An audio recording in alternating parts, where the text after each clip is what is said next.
Hello à tous, on se retrouve aujourd'hui pour une toute nouvelle vidéo. On va faire la recette de la Flammkuche. Alors en alsacien on appelle ça Flammkuche. Après tout dépend d'où vous venez en Alsace. Mais en tout cas ici on appelle ça une Flammkuche. La Flammkuche, la tarte flambée à faire directement chez vous. Alors c'est vrai qu'on va pas comparer la tarte flambée qu'on va faire aujourd'hui avec celle-ci par exemple. Vous voyez, hein, les tartes flambées surgelées, c'est pas du tout comparable avec la véritable tarte flambée alsacienne. En tout cas, on va faire ça étape par étape. Et n'hésitez pas à me dire si vous voulez qu'on fasse également une autre recette alsacienne le temps que je suis en confinement en Alsace. Première étape, on va commencer par la fameuse pâte parce qu'effectivement, on va tout faire vraiment de A à Z. Et on va commencer avec 250 g de farine, pas besoin d'avoir une farine très précise, hein, 250 g de farine. Avec ces 250 g de farine, n'oubliez pas, c'est important, de mettre une petite pincée de sel. Une pincée de sel pour pouvoir donner un peu du goût à votre pâte. En plus de ça, une petite cuillère à café d'huile. C'est important, hein, huile de colza ou de tournesol.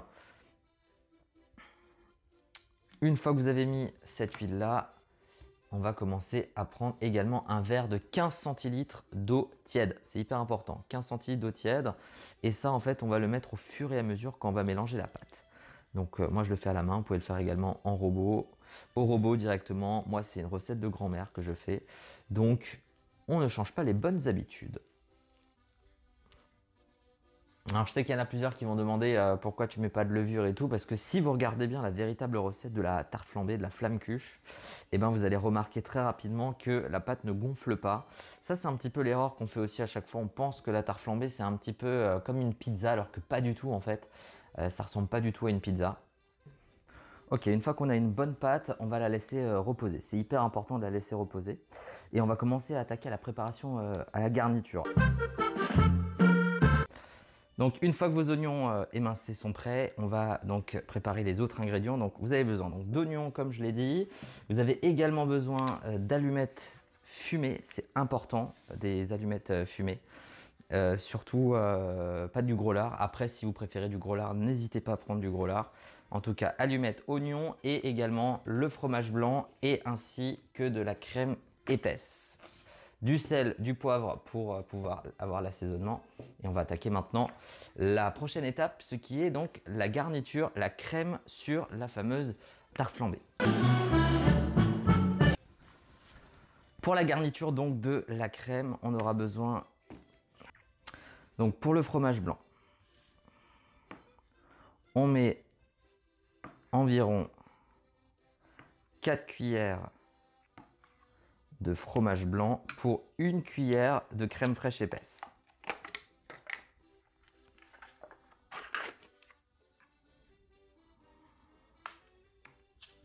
Donc là par exemple, j'ai une quantité environ pour, on va dire, 1 à 2 tartes flambées.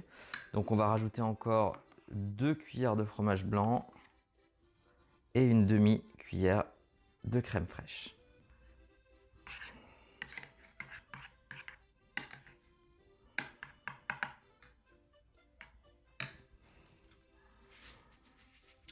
Environ une petite pincée de sel.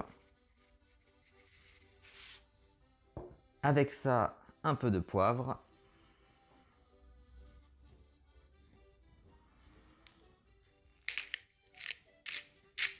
Vous pouvez prendre peu importe le poivre. Vous pouvez prendre n'importe quel poivre, hein, le poivre qui vous plaît. Vous pouvez également rajouter un petit peu d'ail déshydraté si vous le souhaitez, ça donne un peu de goût à la crème. Mais en tout cas, sel, poivre est totalement suffisant pour avoir une bonne consistance. On fait un point ensemble rapidement. Donc, vous allez avoir votre crème avec la préparation qu'on a faite tout à l'heure, les oignons émincés ainsi que les lardons allumettes fumées. On a la garniture. Maintenant, il ne reste plus qu'à étaler la pâte qui est juste ici. Et puis, on est parti pour préparer la Flammkuche.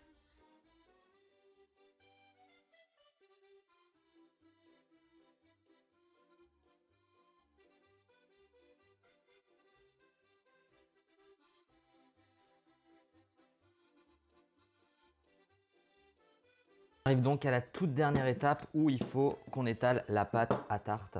Il faut qu'elle soit extrêmement bien fine, hein. C'est hyper important qu'elle doit être bien fine pour pouvoir pour qu'elle cuise plutôt bien.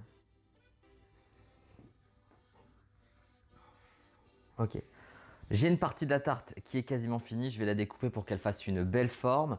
Mais en tout cas, le petit conseil que j'ai à vous donner, c'est de la préchauffer un petit peu au four pour qu'elle soit un peu plus dure et après la garnir et la mettre à nouveau au four pour éviter que la pâte soit trop molle.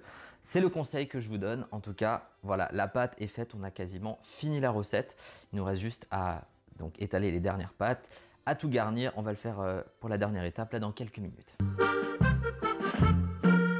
Une fois que la pâte est pré-cuite, et bon maintenant on est parti pour garnir la tarte flambée avec, pour démarrer, comme on avait dit, la crème mélangée avec le fromage blanc, du sel, du poivre. On met quelques louchettes. Le but c'est pas non plus de mettre une trop grosse couche, hein. Bien évidemment, on a juste besoin de l'étaler un tout petit peu.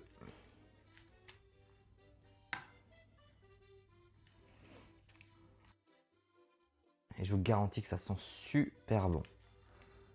Juste déjà l'odeur de la pâte, l'odeur du fromage et des oignons. Voilà. Une fois qu'on a fait la crème et la pâte, on met les oignons. Les oignons, les oignons, les oignons.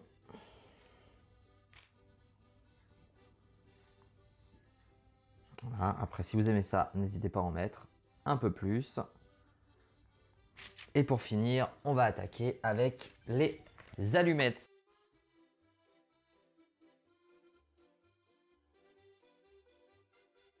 Et c'est pour finir de garnir notre fameuse flammekuche, Flammkuche.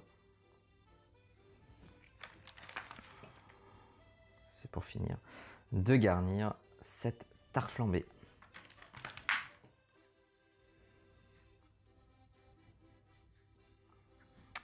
N'hésitez pas à mettre un petit peu de gruyère hein, si vous aimez ça. La tarte flambée, elle est finie maintenant.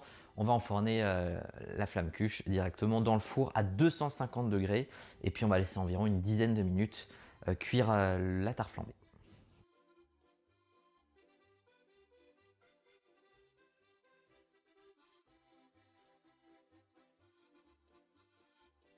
Voilà, et bah écoutez, une fois que les tartes sont au four, 10 minutes, on vous avait plus qu'à savourer. Regardez-moi cette bonne tarte flambée.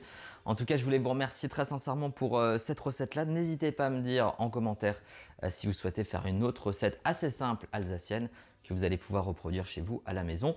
Quant à nous, on se retrouve très bientôt pour une toute nouvelle vidéo directement sur mes réseaux sociaux. À très bientôt, passez une bonne journée.